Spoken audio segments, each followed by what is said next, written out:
Barselona juda ishonchli start oldi va rostdan ham bu yerda agar boshqa jamoalarda jahon chempionatida og'ir turnir o'tkazganlar uncha yaxshi formada emas deydigan bo'lsak, Barselona yarmi Yevropa jahon chempionlari bo'lyapti-da. Oxirigacha o'ynagan.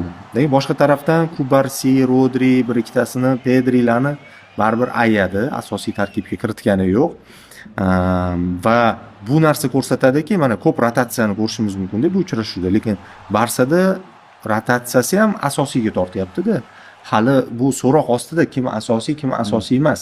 Ikkita teng kuchli tarkib shakllantira oldi. O'tgan yil Arsenal qilgan ishni Flick amalga oshirdi.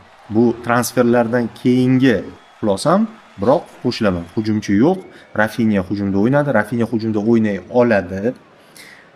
Lekin Rafinha baribir qanotda effekt ko'proq. Gordon hujumda o'ynay oladi, u ham qanotdan hujum tashkil etsa effekti ko'proq. Markaziy hujum hali ham Julian Alvaresga umid qilyapti Barselona. B rejasi bordir.